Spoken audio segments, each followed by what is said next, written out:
Escola Bíblica Dominical, dia 14 de abril de 2024. O nosso tema, o texto que estamos estudando, o tema é 1 Coríntios, parte 4, quarta parte da primeira carta de Paulo à igreja de Corinto. O texto base é de 1 Coríntios, capítulo 11 ao 15. E a nossa frase do dia é: você sabia que foi a misericórdia dele que te acordou nessa manhã? Porque o julgamento dele deveria ter matado você ontem à noite. Amém? Vamos ler a introdução mais uma vez. Quando a vida é confusa, o culto será confuso. Essa máxima explica bem a situação em que se encontrava a igreja de Corinto. Havia muitos exageros e excessos nas reuniões daquela comunidade, que refletiam diretamente a vida desregrada e permissiva que eles viviam, enquanto não estavam reunidos. Paulo usa os capítulos seguintes para tentar colocar ordem na casa, e assim nos brinda com um manual diversificado sobre vários assuntos que uma igreja local precisa enfrentar. Amém? Então nós vamos aqui, depois de ter estudado o primeiro ponto, que é a mulher no culto cristão, o segundo ponto, a ceia do Senhor, o terceiro ponto, os dons espirituais, quarto ponto, o amor, quinto ponto, as regulamentações sobre o culto cristão. Nós vamos aqui então partir para o sexto ponto, que é da doutrina da ressurreição. Amém? Então nós vamos ler aqui o capítulo 15 de 1 Coríntios, completo, os irmãos podem me acompanhar. Amém? 1 Coríntios, capítulo de número 15.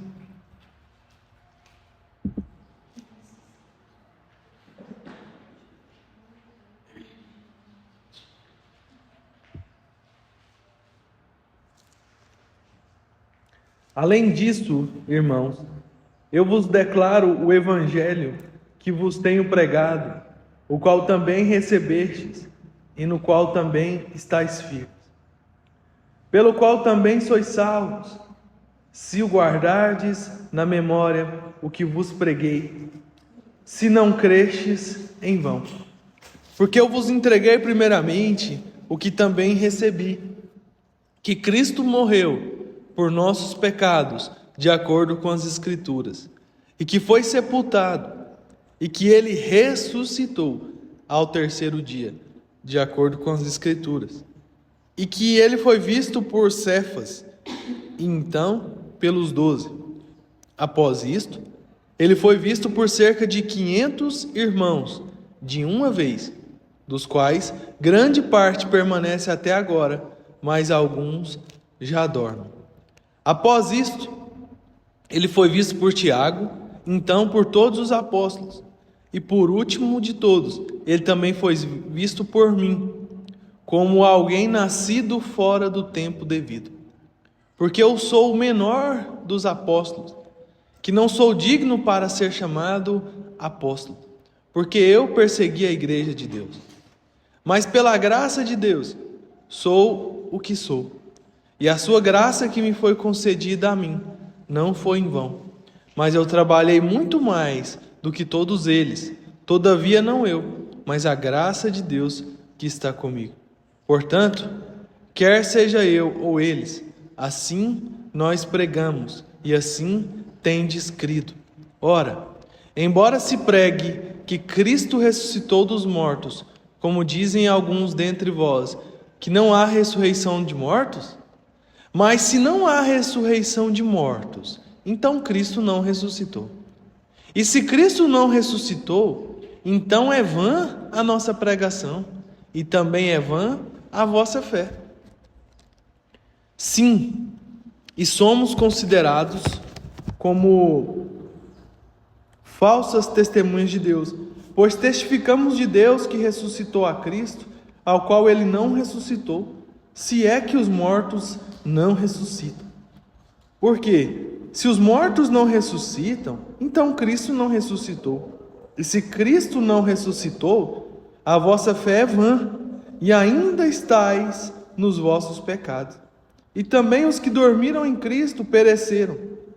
Se apenas nesta vida temos esperança em Cristo, somos os mais miseráveis de todos os homens.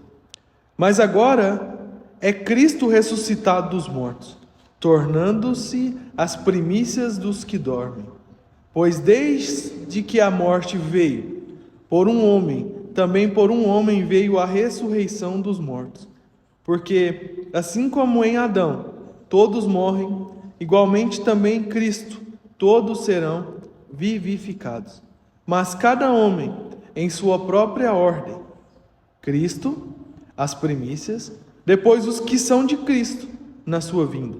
Então virá o fim, quando ele tiver entregue o reino a Deus, ao Pai, e quando ele tiver derrubado todo o governo e toda a autoridade e poder.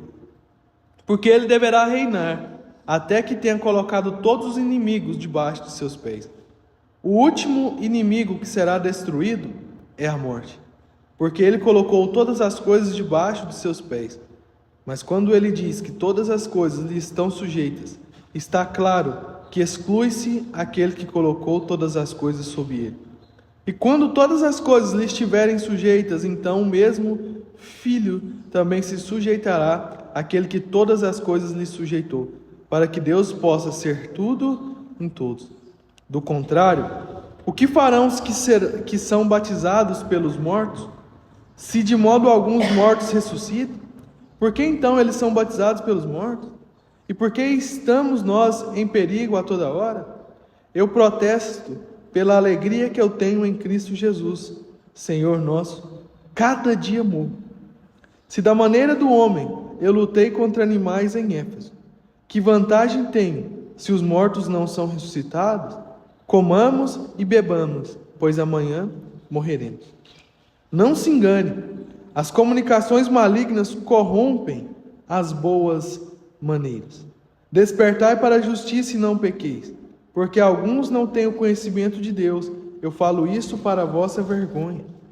Mas alguns homens dirão: como são ressuscitados os mortos, e com que corpo eles virão? Tolo, o que tu semeias não é despertado, se não morrer. E quando tu semeias, não semeais o corpo que será, mas um grão desnudo, pode ser de trigo ou de algum outro grão. Mas Deus lhe dá o corpo como lhe agrada, e cada semente o seu próprio corpo. Nem toda carne é a mesma carne, mas há um tipo de carne dos homens, e outra carne dos animais, outra carne dos peixes e outras das aves. Há também corpos celestes e corpos terrestres, mas a glória dos celestes é uma e a glória dos terrestres é outra. Há uma glória do sol e outra glória da lua, e outra glória das estrelas, porque uma estrela difere de outra estrela em glória. Assim também é a ressurreição dos mortos. É semeado na corrupção e ressuscitado na incorrupção. É semeado na desonra e ressuscitado em glória. É semeado na fraqueza e ressuscitado em poder. É semeado no corpo natural e ressuscitado no corpo espiritual. Se há um corpo natural, há um corpo espiritual. E assim está escrito: o primeiro homem, Adão, foi feito em alma vivente. O último Adão foi feito em espírito vivificante. Mas não é primeiro o que é espiritual, mas o que é natural, e depois o que é espiritual. O primeiro homem é da terra, terreno. O segundo homem é senhor do céu. Tal qual o terreno, tais são também os terrenos. E tal qual celestial, tais são também os celestiais. E assim como temos portado a imagem do terreno, assim também portaremos a imagem do celestial. Agora digo-vos isto, irmãos, que carne e sangue não podem herdar o reino de Deus, nem a corrupção herdar a incorrupção. Eis aqui vos digo um mistério: nem todos dormiremos, mas todos seremos transformados. Em um momento, em um piscar de olhos, ante a última trombeta, porque a trombeta soará, e os mortos serão ressuscitados incorruptíveis, e nós seremos transformados. Porque é necessário que este corruptível seja revestido de incorruptibilidade, e que isso que é mortal se revista da imortalidade. E quando este corruptível tiver sido revestido de incorruptibilidade, e isto que é mortal tiver sido revestido de imortalidade, então se cumprirá o provérbio que está escrito: a morte foi tragada em vitória. Ó morte, onde está o teu ferrão? Ó sepultura, onde está a tua vitória? O aguilhão da morte é o pecado, e a força do pecado é a lei. Mas graças a Deus que nos dá vitória, por nosso Senhor Jesus Cristo. Portanto, meus amados irmãos, sede firmes, inabaláveis, sempre abundantes na obra do Senhor, sabendo que o vosso trabalho não é vão no Senhor. Amém? Primeiro ponto aqui da doutrina da ressurreição. O evangelho de Paulo era baseado na pessoa e obra de Jesus Cristo na cruz. Na última parte dessa carta, o autor ressalta a importância da ressurreição para a obra da redenção, para que a obra da redenção tivesse valor para a salvação da humanidade. Um primeiro ponto interessante aqui, no evangelho que Paulo pregava, é a base que estava alicerçada, o evangelho que Paulo pregava. Tem evangelho aí, tem pregação baseada no quê? No dinheiro, na cura, na saúde plena, nos bens materiais. Esse não é o evangelho bíblico, não é esse. O evangelho bíblico não é esse. Por exemplo, todas as pessoas que Jesus curou, e todas as pessoas, até as que Jesus ressuscitou, hoje estão onde? Morreram, não é verdade? Então, aquele milagre, todos esses milagres são de caráter temporário. Se eu for curado hoje da minha enfermidade, isso não vai conseguir abreviar a morte do meu corpo. Só que onde a Bíblia nos manda, e o que Paulo está ministrando e apontando, que é o maior milagre que pode acontecer na vida de uma pessoa, não é ela ser curada de uma doença que não tem cura, é ela ser curada, ela ser perdoada dos seus pecados, que esses realmente pode levar à morte eterna. O sofrimento eterno é aquilo que Deus quer nos livrar. A maioria das pessoas estão em busca de alívio para os seus sofrimentos do agora. E Jesus está mais preocupado com o alívio do possível sofrimento futuro em uma vida vivida aqui, sem Ele, que vai desembocar em um sofrimento eterno, sem esperança de alívio. Porque enquanto as portas da graça estiverem abertas, se Jesus morreu para que a obra da redenção pudesse ser feita, para que os nossos pecados fossem perdoados, para que a doença chamada pecado pudesse ser curada em nós, para que nós pudéssemos receber o alívio, a vida eterna como um presente de Deus, pela graça, mediante a nossa fé, não faria sentido nenhum, segundo o apóstolo Paulo. A nossa pregação é vã. A nossa fé não serve de nada se Jesus não ressuscitou. Se não cremos na doutrina da ressurreição, a ressurreição vai apontar aqui para a consumação da salvação. Porque se Jesus morreu na cruz para pagar os nossos pecados, mas Ele não ressuscitou, o não ressuscitar significa que Deus não aceitou o sacrifício e que a obra que Ele fez na cruz foi em vão, que nós ainda estamos perdidos, que nós ainda assim que tentássemos ir ao céu não iremos, porque o sacrifício não foi aceito.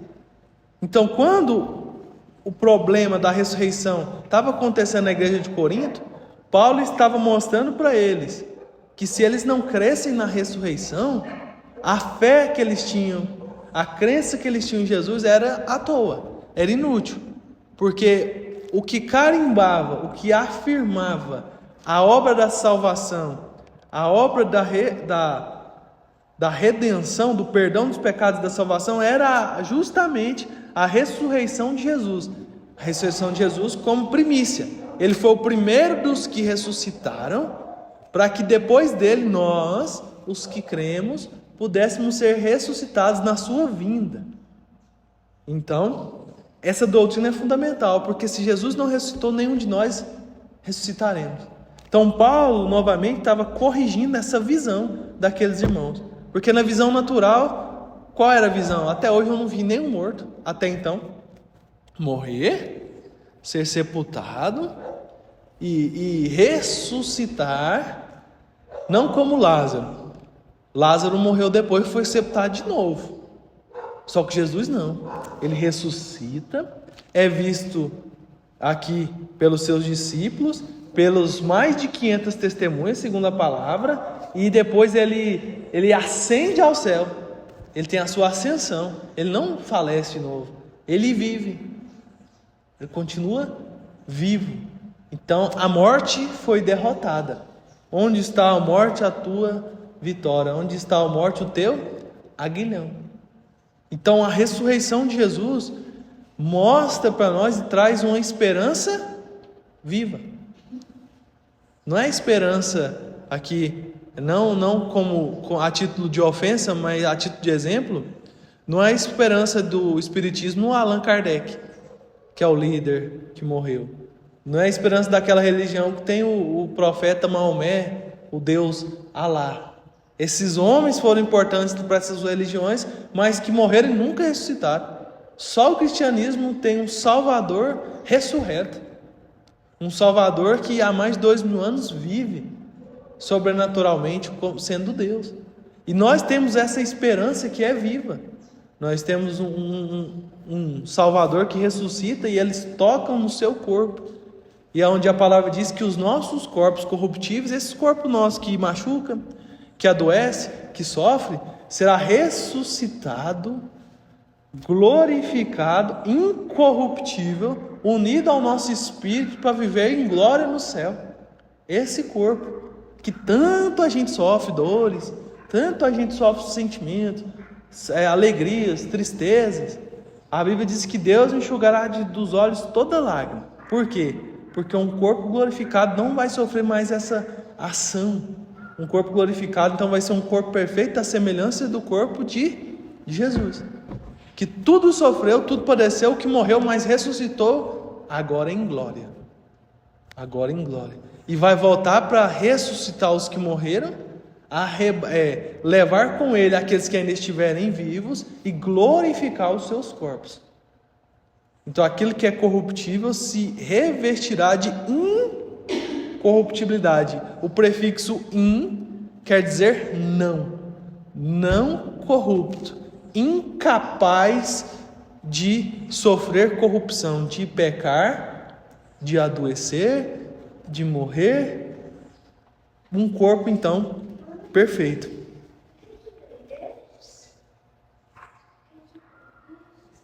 As evidências históricas, aqui o ponto A. As aparições de Jesus foram várias, em diferentes lugares e para grupos distintos de pessoas.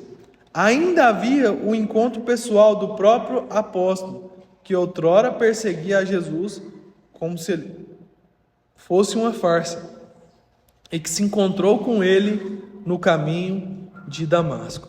Tem muita gente que duvida da ressurreição de Jesus, muita gente duvidou, mas não foram só os 12 apóstolos que viram Jesus. Ele apareceu a mais de 500 testemunhas e permaneceu mais de 50 dias ressurreto no meio das pessoas.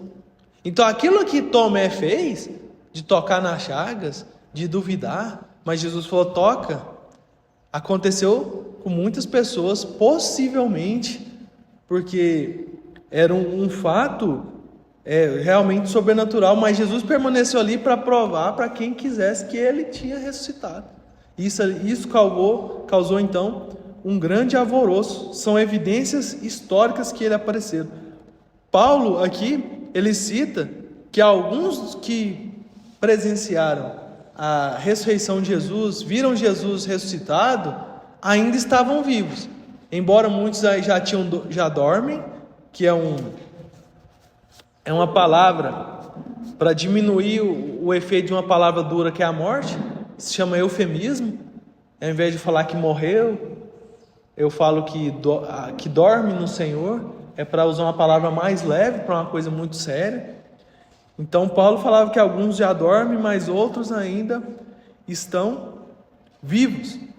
E Paulo cita também que até ele se encontrou com Jesus, como alguém que nasceu fora do seu tempo. No caminho de Damasco, Paulo tem um encontro com Jesus, já ressuscitado, e Paulo se considerava, que eu achei muito bonito, esse versículo que Paulo diz aqui, no versículo 9 e 10. Versículo 8. E por último de todos, ele também foi visto por mim. Aqui eu vejo porque que Paulo levou a pregação do evangelho, o cristianismo, tão a sério, a ponto de ser preso várias vezes, espancado várias vezes, ter sido dado como morto, sofrer naufrágio, ser decapitado por Jesus. Ele diz, e por último, ele também foi visto por mim, como alguém nascido fora do tempo devido, porque eu sou o menor de todos os apóstolos, que não sou digno para ser chamado apóstolo, porque eu persegui a igreja de Deus. Ele está falando, olha, eu tive um encontro com Jesus, eu fui o último, eu não sou digno, eu sou o menor dos apóstolos, não sou digno de ser chamado apóstolo, porque eu persegui a igreja de Deus. Mas a gente observa aqui que Jesus não levava em consideração quem ele foi, Jesus não estava preocupado com o tempo que ele perseguiu a igreja, mas Jesus tinha um propósito de encontrar-se com ele. O que ele seria depois desse encontro? E o que Deus fala para ele por meio do Espírito Santo? Eu vou mostrar para você o que é sofrer pelo Evangelho. Então, antes perseguidor, agora ele seria perseguido. Tudo o que ele fez, perseguindo a igreja, ele foi perseguido até morrer, mas ele foi até o fim. E ele se considerava aqui numa postura de humildade, mas pela graça de Deus eu sou o que sou. O que a gente vê hoje? Gente se vangloriando por um título, por um cargo, por um status, por recurso, por isso, por aquilo, por outro. A gente vê um apóstolo Paulo. Pela graça de Deus sou o que sou. E a sua graça que foi concedida a mim não foi em vão. Mas eu trabalhei muito mais do que todos eles. Todavia, não eu. Olha que interessante.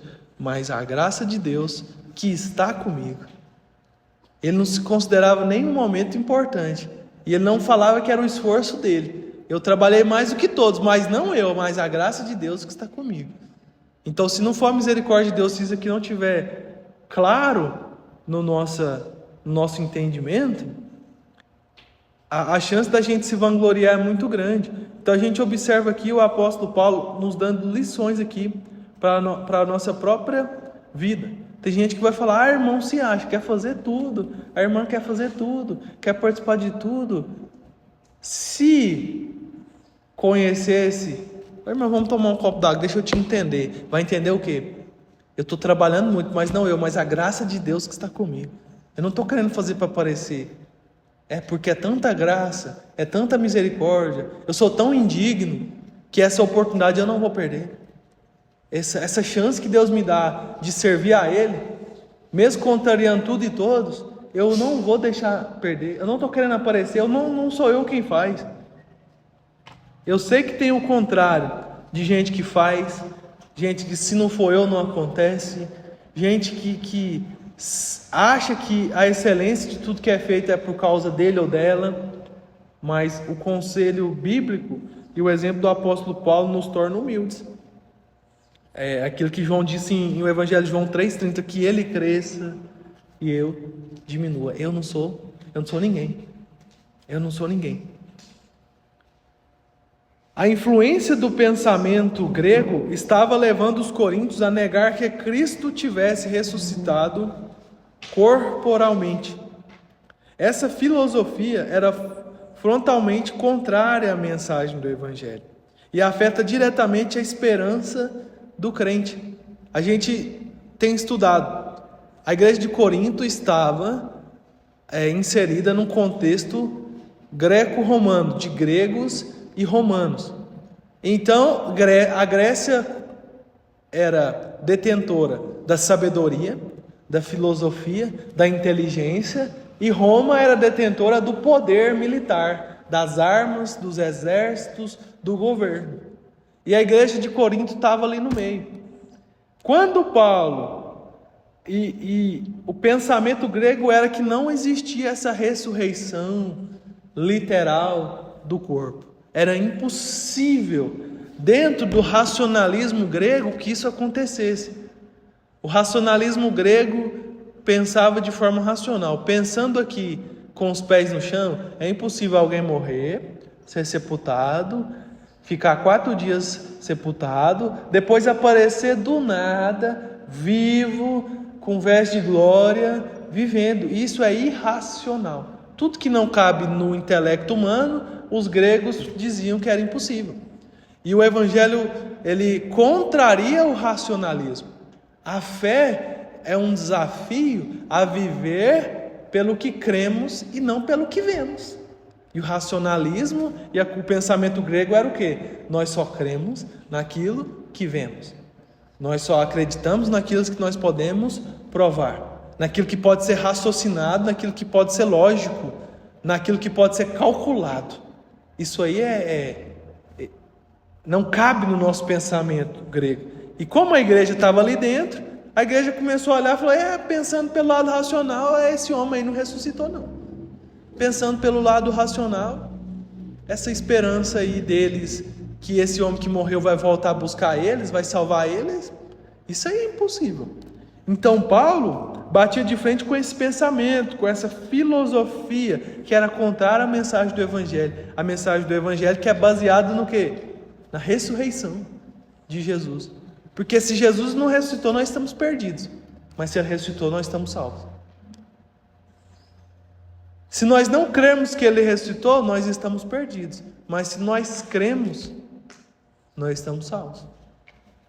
A nossa salvação, a salvação da humanidade está ali e depende de crer nessa ressurreição. Não é só crer que ele existe, mas crer que ele nasceu, viveu sem pecado, morreu inocente e ressuscitou em glória. A obra perfeita, para que ele possa nos dar uma salvação perfeita, que ele possa nos dar uma esperança. Porque nós vivemos pelos princípios e valores que nós temos dado por Jesus no Evangelho. Porque nós temos uma esperança, não é a esperança que morreu, é a esperança que vive. Ressuscitou há mais de 2000 anos atrás. E aí? É por isso que nós vivemos. Mas Jesus disse que vai voltar há milhares de anos e nunca voltou. Que esperança? Não, a esperança é viva. Mas como é que você sabe? Não, é o Espírito que testifica ao nosso Espírito. O que é isso? É o Espírito que confirma no nosso Espírito que nós somos filhos de Deus. Então é fé. A confirmação é aqui, é no nosso Espírito. Então quem não crê nunca vai entender. Aí não, a irmã Ana Paula está perdendo a vida dela. O que é isso? É igual eu e a irmã Tereza conversam. Eu vou na igreja mais não está acontecendo nada, mas esse é o grande desafio do Evangelho. É continuar fiel, é continuar leal, sem receber mais nada além da salvação. Continuar fiel, continuar leal, sem sentir nada, sem ouvir nada, sem que nada estranho demais aconteça para que eu precise passar por isso para crer. O grande desafio do Evangelho é esse. Porque eu creio que era mais fácil para esses irmãos que viram Jesus crer do que para nós. Mas esse é o grande desafio. Nem todo mundo vai sentir tudo. Nem todo mundo vai ver o céu aberto como Estevão viu Jesus em pé diante do trono. Nem todo mundo vai ver a sarça ardente, você vai ver que é com alguns. Mas todos são convidados a crer, todos são convidados a ser salvos, todos são convidados a serem fiéis. E tudo isso está sustentado pelo pilar da ressurreição. Porque se eu não crer que Jesus ressuscitou, que Jesus que eu estou adorando? Que Jesus que vai vir buscar a igreja? O Jesus do cavalo branco, escrito na coxa que ele é rei dos reis? E o cordeiro? É mentira. Se a gente apostar tudo isso e for tudo mentira, a gente ganha uma vida de paz. Eu não estou perdendo nada vivendo no mundo. Mas se nós estivermos certos, nós somos salvos. Mas e quem apostou tudo que isso era uma mentira e Jesus é real, como a gente crê, e Jesus salva, Jesus preparou morada, eles estão perdidos para toda a eternidade. Então não adiantou nada, foi em vão. A vida vivida ao seu próprio prazer. Não vou viver para fazer o que eu quero, o que eu gosto, sem regras, sem precisar estar em nenhum lugar, sem precisar amar ninguém, sem precisar me relacionar com ninguém, sem nenhum princípio, sem nenhum valor. Eu vou viver o dia que eu quero. Porque isso aí é tudo mentira. Eu sou ateu, Deus não existe. E esse Jesus dos crentes aí é outro mentiroso também. E ponto. Faleceu, chegou lá no Hades, assim como a história de Jesus conta do rico e Lázaro. Nossa, era verdade a história que os profetas falavam. Eu não acreditei. Todo dia tinha festa lá em casa. Eu não dava nem migalha da minha mesa para o mendigo. Estou aqui sofrendo, estou atormentado nessas chamas. Deixa eu voltar lá para avisar quem ficou. Deixa eu voltar lá. Não, ninguém vai voltar. Ninguém vai voltar. Ou é pela fé, sem ver, sem sentir, sem tocar, que Jesus disse para Tomé: bem-aventurado aquele que não viu e creu, do que aquele que chega lá e vai ter uma surpresa. Tem uma piada que fala, chegou no inferno, meu Deus, eu não acreditava que o inferno existia, nem o senhor, o diabo. O diabo fala, não, a fé requisita concorrência. É que você pode entrar sem acreditar mesmo, e justamente eu lutava para isso, para você pensar que o inferno não existe, você pensar que eu não existo, se eu pensar que os meus demônios não existem. A minha luta é isso, para você viver tranquilo, para você viver em paz também. O que Jesus falou assim? Eu vos dou a minha paz vos dou, não vou lá dou como o mundo a dá. Porque o mundo concede uma paz. Uma paz passageira. O mundo tem esse produto para oferecer. Eu só tenho paz quando eu estou na festa, eu só tenho paz quando tem dinheiro no bolso, e essa é uma paz que Deus dá. Às vezes você não tem nada dentro de casa, como eu já vivi isso. E você tem paz. Isso. Eu também já vivi isso. E a segunda palavra é uma paz que excede um entendimento. A paz que o mundo dá, ela é entendida. Ela não excede um entendimento. A paz que o mundo dá é condicional.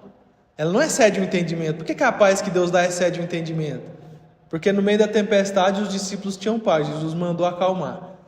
Porque no meio do velório, Lázaro sepultado, Jesus falou, calma, se vocês querem, vocês verão a glória de Deus. Isso tudo excede o entendimento. A filha lá da autoridade do exército falou, não, pode ir lá que sua filha foi curada. Isso tudo excede o entendimento. Agora, meu bolso está cheio, estou em paz. Isso dá para entender. Hoje tem festa, tem churrasco. Dá para entender que você está feliz.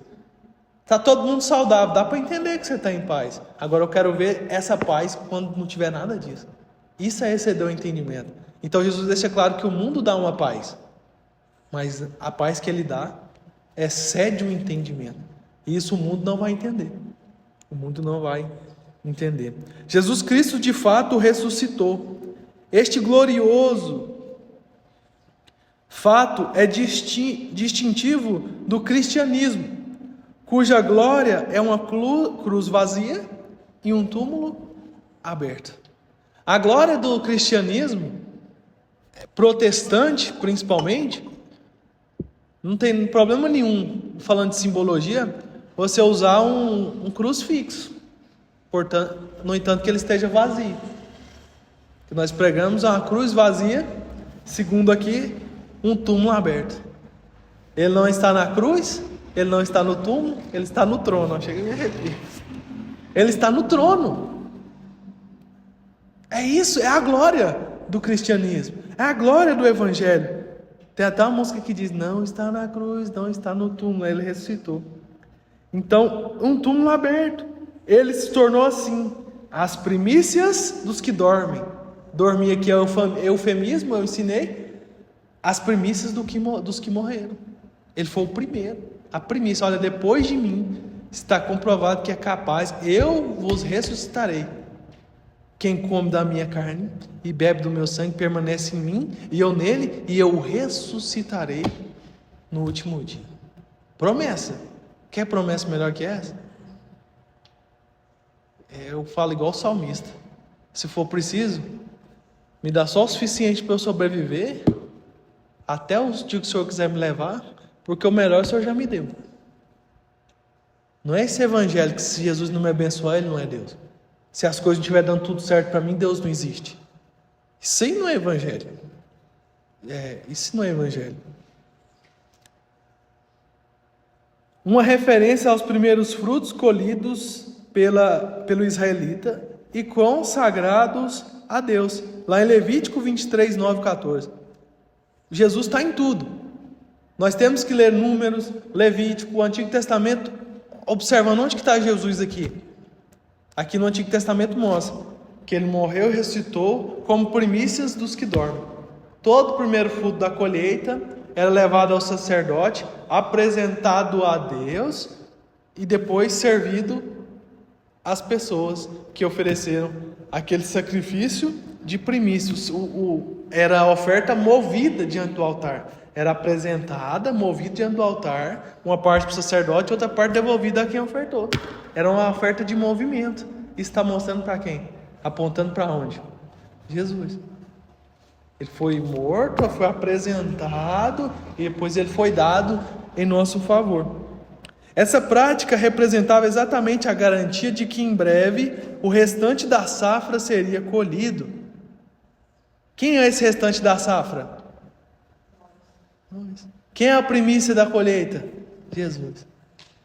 Então Ele está em tudo. Da mesma maneira, quando Jesus ressuscitou, tornou-se o penhor de que todos os salvos serão um dia igualmente ressuscitados. Amém? Igualmente ressuscitados. Não apenas sabemos que Jesus está vivo, mas Ele reinará e subjugará todos os seus inimigos, incluindo a morte, o último inimigo. Versículo 24 ao 28 aqui diz: mas se todos profetizarem... Não, está errado. Então virá o fim, quando ele tiver entregue o reino de Deus, a Deus, ao Pai, e quando ele tiver derrubado todo o governo e toda a autoridade e poder, porque ele deverá reinar, até que tenha colocado todos os inimigos debaixo de seus pés. O último inimigo que será destruído é a morte, porque ele colocou todas as coisas debaixo de seus pés. Mas quando ele diz que todas as coisas lhe estão sujeitas, está claro que exclui-se aquele que colocou todas as coisas sob ele. E quando todas as coisas lhe estiverem sujeitas, então o mesmo Filho também se sujeitará àquele que todas as coisas lhe sujeitou, para que Deus possa ser tudo em todos. Então a gente observa que nós não apenas sabemos que Ele está vivo, mas Ele reinará, Ele subjugará todos os seus inimigos, incluindo a morte, que é o último inimigo. Não apenas voltaremos a viver, mas teremos um corpo glorificado, igual ao do próprio Senhor Jesus, incorruptível, ou seja, que não será desfeito, nem sofrerá processo algum de deterioração, nem de morte. Então essa esperança do corpo glorificado é também crença que vem a partir da ressurreição de Jesus. Assim como Ele ressuscitou, nós também ressuscitaremos em corpo glorioso, em corpo de glória. Aqueles que estiverem vivos na manifestação do Senhor serão transformados. O que isso quer dizer? Então, se eu não morri, eu estou vivo, Jesus volta, então Ele vai transformar esse corpo meu corruptível, que ainda não morreu, não vai precisar de ressurreição, então ele só vai ser transformado. Mas os que morreram serão ressuscitados, ter os seus corpos glorificados. Então é esse corpo mesmo, é esse mesmo, só que glorificado, incapaz de adoecer, incapaz de sofrer, a deterioração. Então essa aqui é uma crença muito importante, que tem muitas diferenças de interpretação desse texto aqui, de doutrina, de igreja para igreja, denominação para denominação. Alguns têm umas crenças totalmente fora disso que a palavra está falando, uma interpretação que vai além do que a Bíblia está dizendo. Mas o que nós cremos é isso, que nós, os que creem, teremos nosso corpo ressuscitado, nosso corpo glorificado de incorruptibilidade, à semelhança do que Jesus foi, e nós iremos ao céu com esse corpo de glória, à semelhança de Jesus. Porque se Jesus ressuscitou primeiro, significa que o restante da colheita, que somos nós, serão ressuscitados também e unidos ao mesmo feixe. Se Cristo é o cabeça da igreja e nós somos o corpo, então haverá essa união, esse casamento do noivo com a sua noiva, para serem um. E a lição do dia é essa: a ressurreição de Jesus nos permite trabalhar com firmeza e dedicação, fazendo o melhor que podemos para que nossa igreja local seja forte e faça tudo para a glória exclusiva de Deus. A igreja é um lugar onde Deus deve ser cultuado com ordem e decência. Deus merece nosso melhor e não aceita menos que isso. Amém?